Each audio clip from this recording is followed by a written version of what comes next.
Assalamualaikum warahmatullahi wabarakatuh. Perkenalkan, nama saya Muhammad Samsul Alawi dari Fakultas Teknik dan Sains, jurusan Teknik Mesin angkatan 18 Universitas Nasional Jakarta. Baik, di sini saya akan mempresentasikan sebuah tugas dari mata kuliah Kesehatan dan Keselamatan Kerja atau yang disingkat K3, yaitu yang berjudul tips menjaga produktivitas dan keselamatan kerja di musim hujan. Baik, tips menjaga produktivitas dan keselamatan kerja di musim hujan. Dengan berlangsungnya pandemi COVID-19 di Indonesia, perusahaan telah mengadaptasi tindakan mitigasi dalam menjaga pengeluaran serta strategi bisnis ke depannya. Namun, ada tantangan lagi yang perlu dihadapi, terutama dalam hal operasional, yaitu tantangan pekerja di musim hujan. Walaupun setiap tahun musim hujan ini selalu ada, namun dengan kondisi pandemi dapat memberikan pengaruh pada aspek keselamatan kerja serta pemantauan proses kerja. Pemantauan yang berkurang akibat pembatasan jumlah karyawan atau adanya penerapan shifting mungkin dapat berakibat fatal apabila terjadi kecelakaan kerja, seperti terpleset, korsleting, hingga aset industri yang basah terendam. Oleh karena itu, pada artikel kali ini saya akan membahas tips bekerja dengan aman di musim hujan serta penjelasan mengenai apa yang perlu disiapkan di tempat kerja sebagai tindakan antisipasi. Jika karyawan Anda bekerja di lingkup outdoor selama musim hujan, misalnya pekerja konstruksi maupun pekerja di shift, mereka harus menghadapi bahaya tambahan seperti jarak pandang yang buruk serta risiko permukaan licin dan basah. Berikut ini tips dan beberapa praktik terbaik industri untuk mencegah cedera dan kecelakaan saat bekerja di tengah hujan. 1. Bekerja perlahan dan hati-hati. Perintahkan karyawan untuk bergerak dengan hati-hati dan perlahan. Saat bekerja di tengah hujan, umumnya pekerja terburu-buru mengerjakan pekerjaan yang ada. Mereka ingin menyelesaikan pekerjaan dengan cepat sehingga mereka dapat kembali ke dalam dan menghindari hujan deras. Namun sebetulnya hal tersebut meningkatkan beresiko kecelakaan kerja signifikan.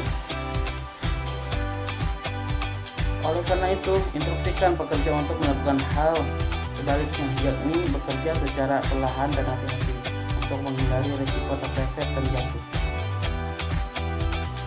terutama saat memanjat peranca, tangga, dan lain-lain. Kedua, gunakan peralatan yang tepat. Menyambung poin sebelumnya, jangan menggunakan APD dan peralatan kerja yang tidak sesuai dengan kegunaan outdoor, terutama saat musim hujan. Contohnya, perkakas tangan seperti tang dan palu. Sebaiknya gunakan dengan gagang pegangan yang bertekstur anti-slip hingga memudahkan pekerja dalam pengoperasiannya di tengah lingkungan yang basah. Selain itu, gunakan pula jas hujan yang bersifat water resistant guna mengurangi potensi pekerja kedinginan maupun air masuk ke dalam badan untuk pekerjaan outdoor yang lama.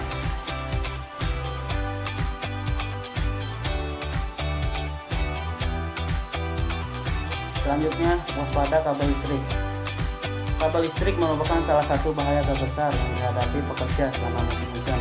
Seperti yang kita ketahui, air merupakan konduktor listrik yang baik dan dapat menyebabkan sengatan listrik, terutama ketika karyawan menyentuh kabel listrik, soket listrik, dan peralatan listrik lain yang basah akibat terkena hujan. Sebagai tindakan pencegahan, pastikan untuk memperbaiki semua peralatan listrik sebelum digunakan. Tutup semua outlet listrik termasuk kabel yang terkelupas atau rongga antara penyambung kabel dan soket dengan penutup untuk memastikan tidak terkena air. Selanjutnya, gunakan perlengkapan hujan yang sesuai. Saat pekerja kedinginan dan basah, mereka cenderung lebih berkonsentrasi pada cuaca daripada tugas yang ada. Pastikan semua karyawan yang bekerja di lingkup outdoor agar memiliki perlengkapan hujan yang tepat, tidak termasuk jas hujan tahan air, sarung tangan nitril, maupun sepatu safety dengan tekstur grip. Dari spesifikasinya, material APD yang digunakan harus bersifat tahan air serta memiliki ventilasi yang baik. Selain itu, pastikan perlengkapan hujan memiliki ukuran yang tepat, karena apabila terlalu besar akan mengganggu pergerakan pekerja serta menimbulkan resiko kain tersangkut. Selanjutnya, gunakan sepatu safety anti-slip. Alas kaki yang dirancang untuk dipakai saat hujan harus memiliki tapak yang dalam serta bahan yang memaksimalkan grip agar karyawan tidak terpleset di permukaan basah. Selain itu, pastikan sepatu safety dalam kondisi yang baik, karena apabila sudah aus atau berlubang, maka kemampuan grip juga berkurang. Selain itu, untuk menjaga air agar tidak masuk ke sela-sela kaki, pastikan bagian atas sepatu bot ataupun alas kaki diselipkan ke dalam celana panjang. Selanjutnya, tangan juga membutuhkan pelindungan. Dalam melakukan pekerjaan di shift, karyawan membutuhkan pegangan tangan yang mantap saat menggunakan perkakas tangan. Namun ketika hujan, tangan dapat menjadi dingin dan basah sehingga kehilangan pegangan atau grip. Oleh karena itu, gunakan sarung tangan hujan ataupun safety glove yang dilengkapi dengan fitur anti-slip. Selain itu, gunakan pencegahan air masuk ke dalam sarung tangan. Pastikan ujung sarung tangan masuk ke dalam manset atau APD yang tepat. Selanjutnya, gunakan pelindung mata dan kepala, kacamata pelindung atau safety glass. Bekerja untuk menjaga air agar tidak masuk ke mata, terutama apabila pekerjaan sedang diterjang hujan badai. Gunakan safety glass anti-fog untuk menjaga agar jarak pandang tetap optimal serta mengurangi buram pada pelindung mata tersebut. Selain itu, karyawan juga dianjurkan tetap menggunakan helm safety untuk menahan air hujan ke area wajah.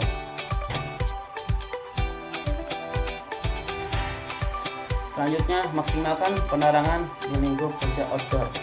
Penerangan yang cukup selain memudahkan karyawan dalam bekerja di tengah hujan, juga berfungsi untuk menjamin keselamatan karyawan agar terhindar dari objek-objek berbahaya maupun lingkup kerja dengan visibilitas yang rendah. Oleh karena itu, hal yang dapat dilakukan perusahaan meliputi investasi alat penerangan yang dipasang pada helm safety pekerja untuk memudahkan kegiatan operasional.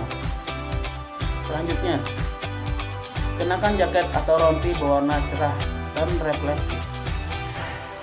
Rompi atau safety vest berguna untuk meningkatkan visibilitas bagi pekerja lain, terutama di tengah hujan. Safety vest ini sangat dibutuhkan ketika mereka bekerja di area yang memiliki lalu lintas kendaraan operasional seperti forklift, mobil, truk, dan lainnya. Selain itu, vest juga memudahkan deteksi lokasi bagi pekerja lain untuk memantau progres pekerjaan serta membantu tindakan pengawasan kerja, terutama di lingkup pekerjaan konstruksi. Baik, setelah ini ada video keterangan apa saja APD atau alat pelindung diri yang digunakan pada saat bekerja di lingkungan outdoor. Selamat menyaksikan.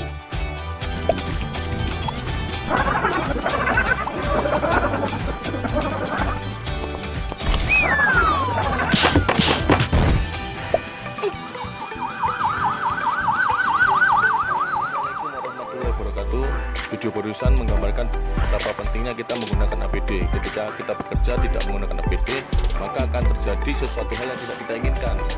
Maka saya ingin kembali, selalu gunakan APD Anda pada saat Anda bekerja. Di sini saya akan membagikan beberapa fungsi atau kegunaan dari beberapa APD. Berikut contohnya.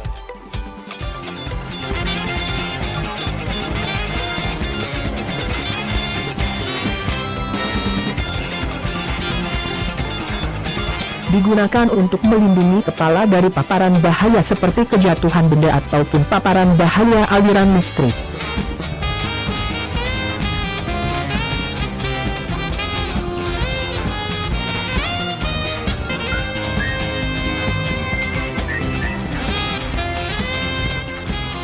Alat yang digunakan untuk melindungi mata dari bahaya loncatan benda tajam, debu, partikel-partikel kecil, mengurangi sinar yang menyilaukan serta percikan bahan kimia.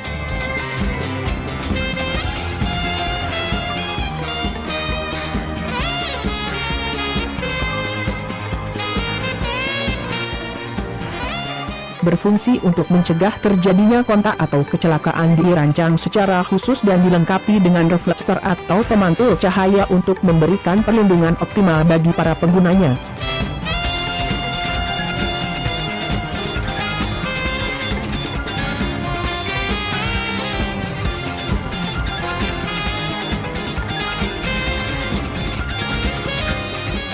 Perlengkapan yang digunakan untuk melindungi kaki dari kejatuhan benda-benda tajam seperti kaca ataupun potongan baja, larutan kimia dan aliran listrik. Sepatu pelindung terdiri dari baja di ujungnya dengan dibalut oleh karet yang tidak dapat menghantarkan listrik.